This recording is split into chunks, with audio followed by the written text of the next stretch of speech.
salam sehat.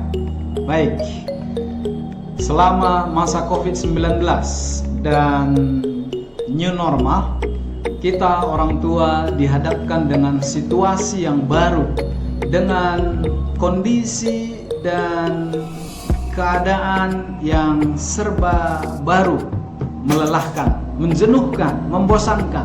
Tetapi kita juga harus mencoba melakukan yang terbaik untuk keluarga kita, khususnya untuk anak-anak kita. Baik, mendidik dengan hati. Berarti tidak hanya dengan pikiran, dengan logika, tapi dengan hati. Bila Anda sangat mengasihi seseorang, dalam hal ini tentu anak-anak kita. Dalam hal itu juga kita sebagai peserta didik kita, mungkin kita guru mengajar dari rumah. Bagaimana Anda membimbing anak-anak dan peserta didik? Tadi disampaikan secara singkat dengan hati. Baik, yang pertama mengenai masa depan anak kita. Masa depan anak kita adalah keinginan, impian supaya bisa mencapai apa yang diinginkan, dicita-citakan anak kita, bukan yang dicita-citakan oleh orang tua. Kalau sama bisa disatukan, itu bagus sekali. Tetapi satu hal, dalam hal ini nilai bagus di sekolah, syukur kepada Tuhan. Semua pelajarannya dari bahasa Indonesia, PKN, matematika bagus semua, syukur kepada Tuhan. Tetapi seandainya ada bidang studi yang tidak bagus, juga syukur kepada Tuhan. Mengapa? Karena misalnya kalau seorang pengusaha tentu tidak begitu ahli di bidang kimia, atau seorang dokter tidak begitu ahli tentang pelajaran sejarah, atau seorang pengacara disuruh untuk praktek kimia ataupun fisika, dia akan sedikit kesulitan. Maka dalam hal ini nilai bagus di sekolah belum tentu jaminan untuk sukses di masa depan. Maka dalam hal ini kita perlu mengenal anak kita, mengenal peserta didik kita. Yang kedua, jangan suka membandingkan.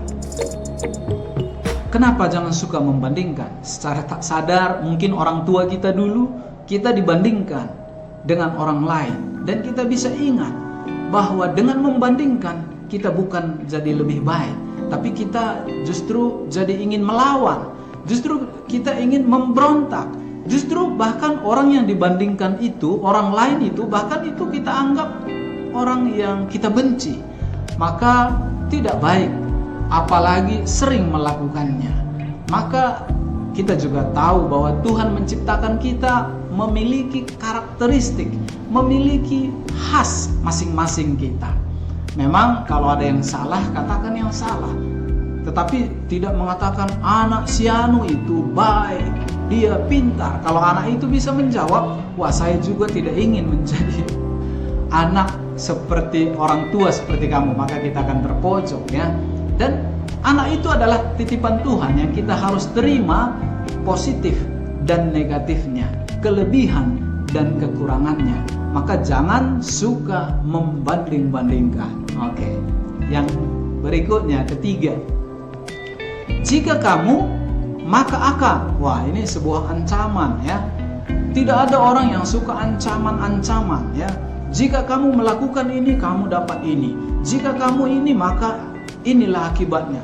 Jika tidak, maka inilah akibatnya. Jika ya, maka ini akibatnya. Itulah kalau kita suka mengatakan, jika kamu suka membuat syarat-syarat ya.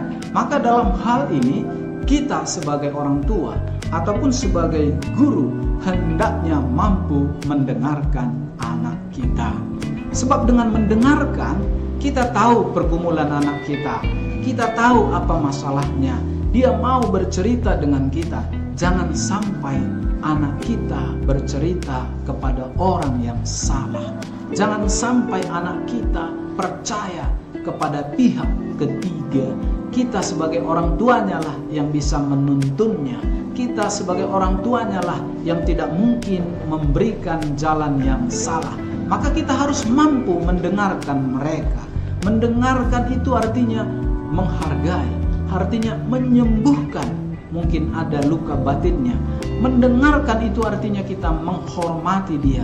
Mendengarkan artinya kita membuat anak dan kita orang tua setara. Maka jangan kita mengabaikan untuk memberikan waktu kita, mendengarkan anak kita. Kita bersyukur kalau anak kita mau bercerita tentang masalahnya kepada kita. Yang keempat, jangan suruh diam.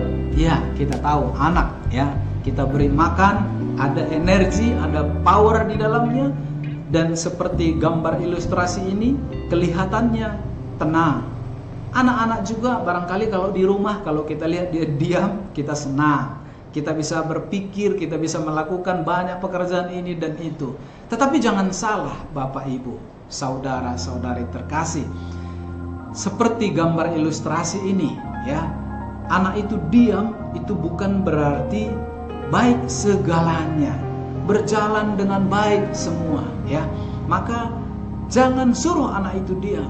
Biarkan anak itu berkreasi. Tetapi kalau dia berada pada jalur yang salah, oke, kita stop ataupun kita bertanya ya, hal yang baik orang tua bertanya kepada anak.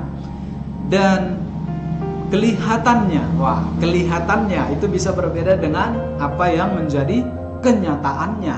Maka alangkah baiknya jika kita ikut bersama anak kita. Poin berikutnya, jangan ambil keputusan pada saat yang salah. Baik, pada masa COVID-19 ataupun new normal sekarang ini, kita orang tua ya mungkin beberapa ataupun banyak yang mengalami beban yang semakin berat. Harus belajar banyak ya. Kalau selama ini kita sibuk di luar, ini kita banyak berinteraksi dengan keluarga, suami istri, dengan anak, dengan orang tua, sesama anak ya. Maka beban semakin berat. Dengan beban itu semakin berat, maka kita akan dihadapkan dengan situasi yang berat. Maka dalam hal ini jangan ambil keputusan pada saat yang salah. Kapan itu saat yang salah? Misalnya pada saat kita emosi, pada saat kita marah, atau pada saat kita lapar juga ya. Pada saat kita mungkin situasi yang menegangkan atau panas ya. Maka kita tidak boleh mengambil keputusan, apalagi keputusan yang sangat penting sekali untuk anak kita ya. Kamu harus lakukan, kamu harus, atau kita mengatakan kamu selalu, padahal sekali tadi anak itu melakukan kesalahan, kita mengatakan selalu. Atau kamu tidak pernah cepat bangun, padahal ya 1-2 kali dia lama bangun ya. Maka dalam hal ini kita harus ingat, kita harus pertimbangkan, mungkin perlu tarik napas dalam-dalam, perlahan-lahan, supaya tidak mengambil keputusan pada saat yang salah. Yang keenam, jangan diomelin ya. Saya bertanya kepada beberapa anak tentang diomelin atau direpetin. Ya, ada yang mengatakan seperti knalpot. Jadi kalau kedengarannya seperti itu, maka apapun yang disampaikan oleh orang tua tidak akan masuk kepada anak-anak kita. Maka kalau memang sesuatu itu memang sesuatu pelanggaran yang terjadi, ya sebaiknya ditunda saja atau dibatalkan dulu, ya, atau dijelaskan. Tapi jangan diomeli ya, dituduh begini, begitu. Maka ada saatnya ya, anak itu adalah mendengar, mengerti, walaupun usianya mungkin masih remaja atau belum remaja, dia bisa berpikir untuk lebih dewasa. Anak kita bisa memiliki banyak pertimbangan, tetapi dengan diomeli, maka logikanya tidak akan jalan lagi. Maka diharapkan kita untuk lebih bersabar lagi. Yang ketujuh, jangan membuat janji. Ini dia seperti gambar ilustrasi ini. Kalau kita berjanji, artinya seperti menanam pohon, kita harus jaga, rumput harus kita bersihkan, ya. Mungkin harus kita siram mungkin kita harus berikan pupuk supaya bisa bertumbuh dengan baik. Itulah janji. Janji adalah utang, maka harus ditepati. Maka jangan sembarang buat janji. Kalau tidak bisa ditepati, ini orang tua, sebagai orang tua kita harus berani minta maaf. Anakku, maaf, Bapak tidak sanggup menepati janji. Dan kita harus jelaskan langkah-langkahnya. Dan kita harus menjelaskan sampai anak kita menerima. Supaya nanti suatu saat ketika mereka dewasa, mereka juga tidak suka membuat janji atau disebut dengan janji palsu. Baik, poin berikutnya. Dimotivasi, jangan biarkan mereka khawatir. Wah, motivasi. Motivasi adalah sebuah kekuatan, bukan hanya obat untuk menyembuhkan, tetapi itu adalah pemicu supaya anak kita itu melampaui apa yang ada pada dirinya. Maka sekecil apapun perbuatan baik anak kita, kita ucapkan bagus, hebat ya. Dan kita bisa mengatakan, kita pandang anak kita, kita melihat wajahnya, kita mengatakan kepadanya, kamu sehat, kamu kuat, kamu pintar, Bapak percaya kepadamu, Ibu sayang kepadamu, engkaulah harapan Bapak membawa nama baik keluarga kita. Maka pergunakan waktumu dengan baik, Bapak bangga denganmu. Maka saya percaya jika kita melakukan itu kepada anak kita itu akan termotivasi ya. Dengan menatap wajahnya, kita mengucapkan, kamulah anak kebanggaanku, engkau hebat, Bapak bangga denganmu, putriku kalau putri, anakku kalau memang putraku kalau seorang putra. Maka walaupun demikian, kalaupun anak kita juara, hebat, ya memenangkan banyak medali misalnya, tetapi ingat juga harus tetap rendah hati, tidak boleh juga sombong. Berikutnya, poin yang ke-9, jika mereka bertanya ya, jika mereka bertanya, kadang-kadang kita orang tua merasa pertanyaannya itu ya tidak penting lah, pertanyaannya itu nantilah saya jawab. Jangan. Jika anak bertanya, maka kita secepatnya, kita menjawab sebaiknya, sehingga anak itu merasa dihormati, dia merasa kita bangga kepadanya. Maka seperti gambar ilustrasi itu sebenarnya, jika anak kita bertanya itu sama seperti lampu yang terang ya, maka dia membawa terang, dia menjadi terang bagi orang-orang di sekitarnya, khususnya bagi kita keluarganya. Maka kalau kita tidak tahu, ya kita orang tua juga tidak malu mengatakan, maaf, Bapak tidak tahu. Dan memang anak-anak milenial sekarang banyak hal yang mereka lebih tahu. Bahkan kalau kita ajak berdiskusi, dia jauh lebih dewasa. Maka kita bersyukur kalau anak kita mau bertanya kepada kita. Justru kita sedih kalau anak kita tidak pernah bertanya. Berikutnya, jangan memberi label. Ini bisa menjadi sebuah penyakit fisikis bagi anak kita ya. Jangan memberi label. Kamu, wah, masuklah nama hewan misalnya ya. Atau misalnya kita buat label, contoh bodoh, maka itu bisa tertanam di pikiran anak itu. Wah, aku bodoh, bodoh. Dan akhirnya memang anak itu sulit untuk bertumbuh menjadi pintar ya. Maka jangan sekali-sekali memberi label. Atau pemalas, wah, ini bisa terngiang dan tertanam dalam benaknya, dan akhirnya anak itu jadi pemalas karena itu yang sudah tertanam. Dan masih banyak lagi ya label-label yang ditanamkan orang tua. Mungkin orang tua kita dulu melakukan seperti itu kepada kita, dan seandainya kita pernah melakukan itu, kita coba kita coba tidak melakukan lagi ya. Kita boleh refleksi diri, apa label yang pernah kuberikan kepada anakku. Maka sangat baik sekali kita mengevaluasi diri kita dan jangan lagi memberikan label. Tadi justru diharapkan kita memberikan motivasi, bukan label negatif. Yang berikutnya 11 ya, berikan pujian, nurture ya.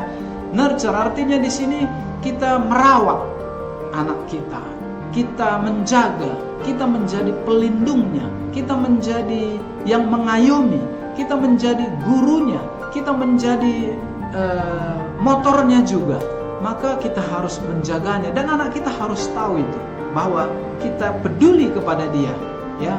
Bukan hanya motivasi saja atau pujian saja, tetapi yang anak kita harus kita berikan contoh, menjaga, melindungi. Maka kita sebagai orang tua bukan hanya memberikan materi saja, tetapi juga kasih sayang, waktu, pikiran. Kita harus menunjukkan bahwa kita memberi kepada anak kita. Maka di sini manusia sukses bukan karena bisa atau tidak, tapi karena mau atau tidak. Maka tergantung kita bagaimana merawat. Merawat dalam arti bukan hanya memberi makanan, tetapi juga lingkungan di sekitarnya. Berikutnya fokus, ya, fokus. Baik, dalam mendidik anak-anak kita tidak boleh setengah-setengah. Kita tidak bisa mengatakan saya lagi di luar kota, ya. Ya, saya sebagai guru mungkin mengatakan ketika saya menghubungi, wah saya tidak bisa melihat anak saya. Sekarang zaman sudah modern, Bapak, Ibu, saudara-saudari, ya. Kita bisa video call, kita bisa telepon, kita bisa memotivasi dengan banyak media sekarang ini.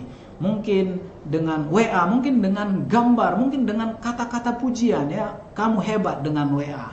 Anakku, aku bangga padamu, wah, dan lain sebagainya. Dan kita harus fokus. Engage artinya melibatkan anak. Oke, banyak masalah, banyak pergumulan kita orang tua yang bisa kita bagikan juga dengan anak. Kita tidak berjuang sendiri. Anak juga mengetahui kemampuan kita. Jangan sampai anak minta sesuatu yang di luar kemampuan kita. Kita harus melibatkan anak kita. Kita ajak diskusi. Kita liburan kemana? Inilah uang yang kita punya. Jangan kita bilang, wah kita liburan kemana, kita berikan kebebasan. Nanti dibilangnya ke luar negeri, kita jual rumah, kan tidak masuk akal. Maka engage artinya kita melibatkan anak-anak. Dia juga dalam pekerjaan rumah, dalam beberapa pergumulan, kita ajak anak-anak, kita minta pendapatnya. Apalagi seperti tadi saya sampaikan, anak-anak milenial memiliki pengetahuan yang serba bisa dalam banyak hal, ya. Dalam banyak hal anak kita bisa mengetahui banyak hal. Maka sebagai individu yang kita hargai, anak kita juga akan bangga jika kita bertanya kepada mereka, melibatkan mereka. Mereka bukan sebagai objek saja, tetapi sebagai subjek. Baik, demikian yang bisa saya sampaikan. Maaf bila ada yang kurang berkenan. Sekian dan terima kasih.